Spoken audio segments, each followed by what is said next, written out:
Morning વિદ્યાર્થી મિત્રો, આપણે ધોરણ 7 વિષય ગણિત માં પ્રકરણ રેખા અને ખૂણાઓ વિશેનો અભ્યાસ કરી રહ્યા છીએ।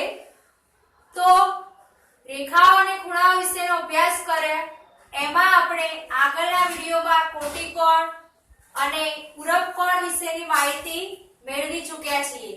હવે આપણે આજના વિડિયોમાં આસન્ન કોણ વિશેની માહિતી મેળવીશું કે આસન્ન કોણ કોને કહેવાય। તો સૌપ્રથમ તેની વ્યાખ્યા જોઈશું અને ત્યારબાદ ઉદાહરણ દ્વારા આસન્ન કોણ વિશે વધુ સમજ કેળવીશું।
તો વિદ્યાર્થી મિત્રો, આપણે આસન્ન કોણની વ્યાખ્યા જોઈએ।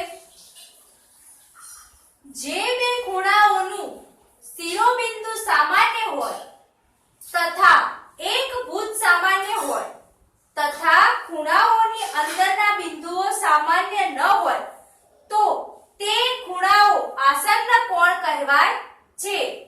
તો કે જે બે ખૂણાઓનું શિરોબિંદુ સામાન્ય હોય એટલે કે જે બે ખૂણા હોય એનું શિરોબિંદુ સામાન્ય હોય, એક ભુજ સામાન્ય હોય। ભુજ મતલબ કે એક જે આપણે વચ્ચે જે લાઈન આવે છે એને કિરણ આવે છે। જો બે ખૂણા જોઈન્ટ હોય તો વચ્ચે જે કિરણ એક આવે છે એને ભુજ કહેવાય છે। તો કે એક શિરોબિંદુ સામાન્ય હોય, એક ભુજ સામાન્ય હોય, પરંતુ ખૂણાઓની અંદરના બિંદુ સામાન્ય ના હોય એટલે કે ખૂણાઓની અંદરના બિંદુઓ અલગ અલગ હોય તો તે બે ખૂણાઓને એકબીજાના આસન્ન કોણ કહેવામાં આવે છે। તો આ હતી તેની વ્યાખ્યા। આપણે વ્યાખ્યાની વધુ સમજ મેળવીએ એ પહેલા એક ઉદાહરણ જોઈ લઈએ, ત્યારબાદ બીજા ઉદાહરણ દ્વારા ખૂણાઓના ઉદાહરણ દ્વારા વધુ સમજ મેળવીશું। તો આપણી પાસે આ એક પુસ્તક છે। પુસ્તક કયું છે એનાથી આપણે કોઈ મતલબ નથી, પણ આપણી પાસે આ એક પુસ્તક છે। તો કે આ પુસ્તક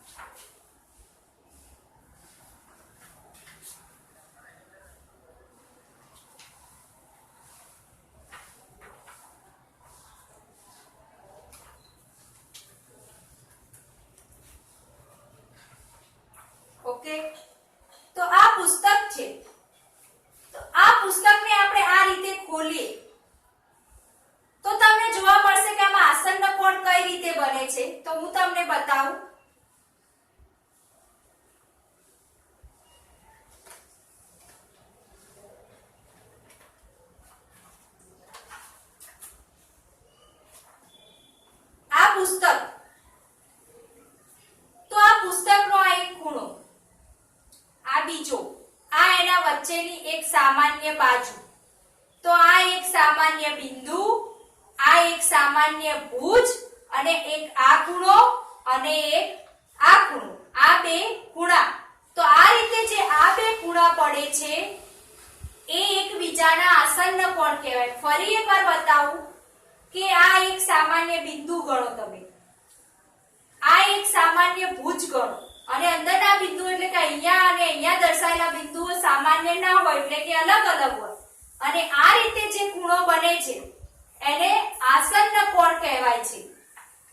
વધુ માહિતી હું જ્યારે બોર્ડ ઉપર તમને દોરીને સમજાવીશ ત્યારે આવશે. તો આ રીતે આસન્ન કોણ. આ જ રીતે તમે કાર જોઈ હશે તો એનું જે સ્ટીયરિંગ વ્હીલ હોય છે જેનાથી કાર તમે ડ્રાઈવ કરો છો એના પણ આ રીતે ત્રણ ભાગ પડેલા હોય છે. તો એ બી એકબીજા સાથે ખૂણાઓ જે જોઈન્ટ હોય છે એ આસન્ન કોણ કહેવાય છે. તો હવે આપણે આસન્ન કોણના ઉદાહરણ દ્વારા એની વ્યાખ્યાની સમજ મેળવીશું.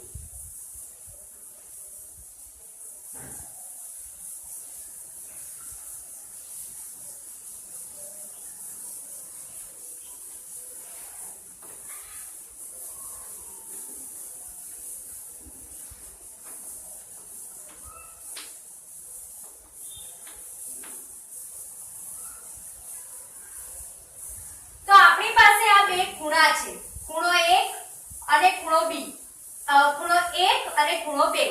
તો આ બે ખૂણાઓને શું એકબીજાના આસન્ન કોણ કહેવાય? તો કે હા.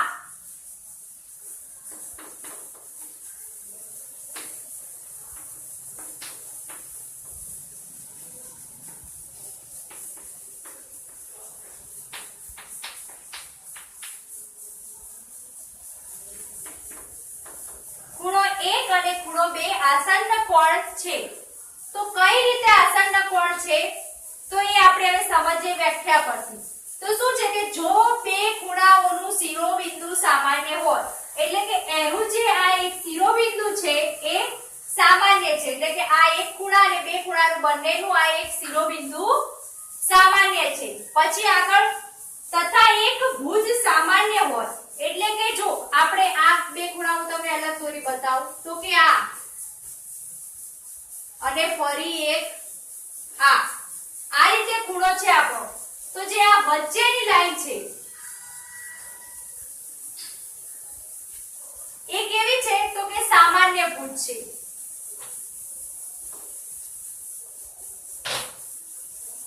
તો ખૂણા 1 અને ખૂણા 2 ની આ જે વચ્ચેની લાઈન છે એ સામાન્ય ભુજ છે.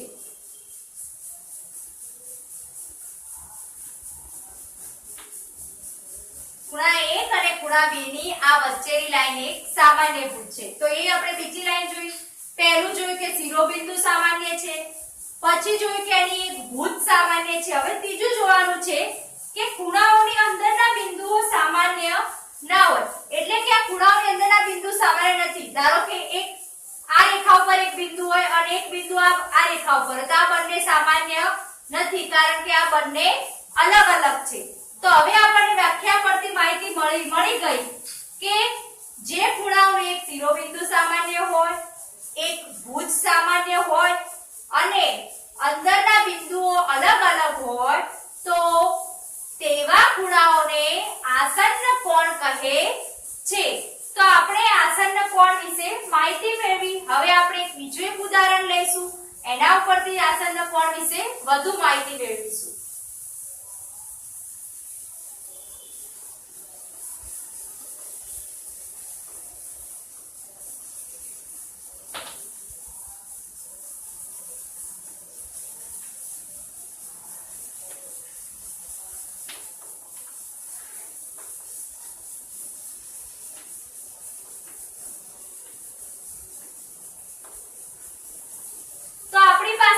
વધુ એક ઉદાહરણ છે કે આ ખૂણો 1 અને આ ખૂણો 2.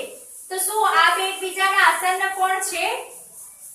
તો કે હા. કઈ રીતે તો આપણે જોઈએ કે એનું એક આ એક બિંદુ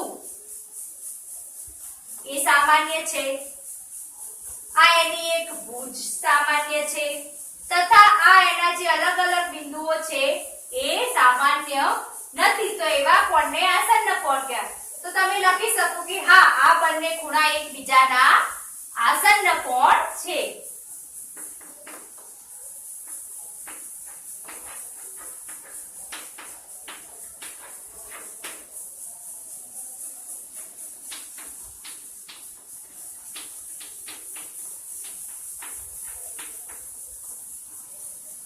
તો ખૂણો 1 અને ખૂણો 2 એ આસન્ન કોણ છે. હવે આપણે એવું ઉદાહરણ જોઈશું કે એવો ખૂણો જોઈશું કે જે આસન્ન કોણ નથી. તો તમને ખ્યાલ આવે કે કયો ખૂણો આસન્ન કોણ કહેવાય અને કયો ના કહેવાય. અને આસન્ન કોણ નથી તો શા કારણે નથી એ પણ જોઈશું. તો હવે આપણે આગળ એક બીજું ઉદાહરણ જોઈશું જેમાં આપણે દેખીશું કે આસન્ન કોણ નથી તો શા માટે નથી, જેથી તમને માહિતી મળી શકે કે કયો ખૂણો આસન્ન કોણ કહેવાય અને કયો ખૂણો આસન્ન કોણ ના કહેવાય.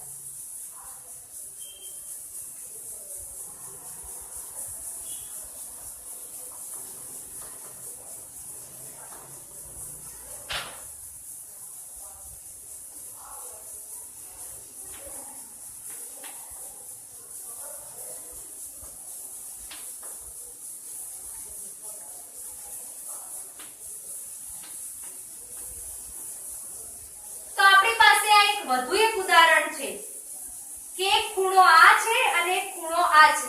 તો શું આને તમે આસન્ન કોણ કહેશો? તો કે ના, આ બે ખૂણા આસન્ન કોણ નથી. કેમ નથી? તો આપણે જોઈએ કે એક શિરોબિંદુ સામાન્ય હોય. તો કે ના, શિરોબિંદુ સામાન્ય નથી. એની ભુજ સામાન્ય છે પરંતુ એનું શિરોબિંદુ અલગ છે. આનું શિરોબિંદુ અહીંયા છે અને આનું શિરોબિંદુ અહીંયા છે. તો બંનેના શિરોબિંદુઓ અલગ છે. તો આને આસન્ન કોણ કહેવાશે નહીં. તો આપણે લખીએ કે ના, ખૂણો 1 અને ખૂણો 2 એ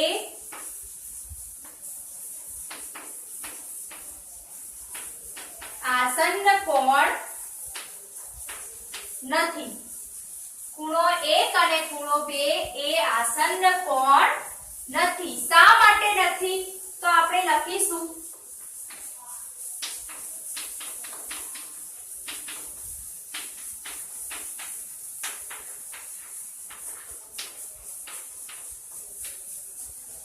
તો કે બંને ખૂણાઓનું જે શિરોબિંદુ છે એ સામાન્ય નથી. જો બંને ખૂણાઓનું શિરોબિંદુ સામાન્ય ના હોય તો એ ખૂણાઓને આસન્ન કોણ કહેવાય નહીં.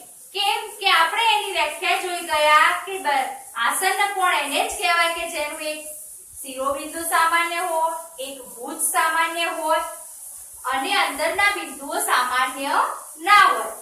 પરંતુ અહીંયા ભુજ તો એ સામાન્ય છે પરંતુ શિરોબિંદુ સામાન્ય નથી. તો આ ખૂણાને આપણે આસન્ન કોણ કહીશું નહીં. હવે આપણે વધુ એક ઉદાહરણ આસન્ન કોણનું જોઈએ જેથી તમને વધારે ખ્યાલ આવે કે બીજું કયું કારણ હોય કે જે આસન્ન કોણ ના કહેવાય.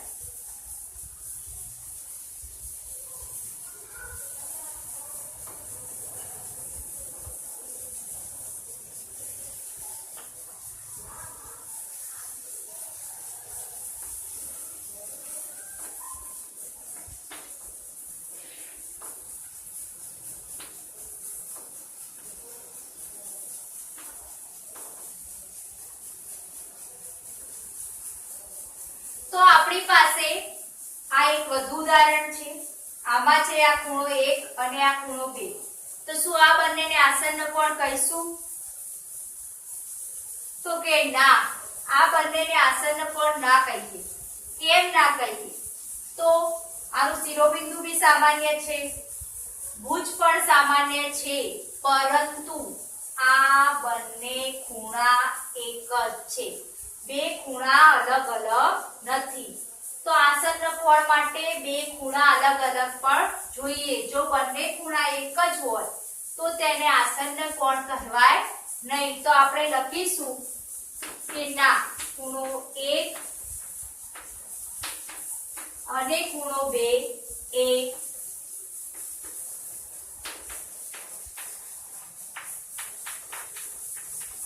આસન્ન કોણ નથી. શા માટે? તો કે બે ખૂણા અલગ નથી. તો ખૂણો 1 અને ખૂણો 2 આસન્ન કોણ નથી કારણ કે બે ખૂણા અલગ નથી. બે ખૂણા એક જ છે. તો આસન્ન કોણ માટે બે ખૂણા પણ અલગ હોવા જોઈએ. એ સિવાય એનું એક શિરોબિંદુ પણ સામાન્ય હોવું જોઈએ. એની એક ભુજ પણ સામાન્ય હોવી જોઈએ અને અંદરના બિંદુઓ સામાન્ય ના હોવા જોઈએ. તો આવા ખૂણાને આપણે આસન્ન કોણ કહેવાય છે. તો વિદ્યાર્થી મિત્રો, આપણે ચાર ઉદાહરણ દ્વારા ચાર અલગ અલગ ખૂણાઓ દ્વારા આસન્ન કોણ વિશેની માહિતી મેળવી. એમાં આપણે સૌપ્રથમ જે બે ખૂણા જોયા એમાં શિરોબિંદુ પણ સામાન્ય હતું, ભુજ પણ સામાન્ય હતી અને ખૂણાઓ પણ અલગ હતા અને એના સામાન્ય બિંદુઓ પણ સામાન્ય નહોતા. એટલે આપણે એને આસન્ન કોણ કહ્યું. પાછળ આપણે બે ઉદાહરણ જોયા કે જેમાં શિરોબિંદુ સામાન્ય નહોતું, ભુજ સામાન્ય હતી પણ શિરોબિંદુ સામાન્ય નહોતું, એટલે એને આસન્ન કોણ કહેવાય નહીં. અને આપણે આ છેલ્લું ઉદાહરણ જોયું કે એમાં ખૂણો 1 અને 2 આસન્ન કોણ નથી. તો કેમ નથી? તો કે એનું શિરોબિંદુ તો સામાન્ય છે, ભુજ પણ સામાન્ય છે, પરંતુ બંને ખૂણા અલગ નથી, તો એને આસન્ન કોણ કહેવાય નહીં. તો વિદ્યાર્થી મિત્રો, આપણે આસન્ન કોણ વિશેની માહિતી મેળવી.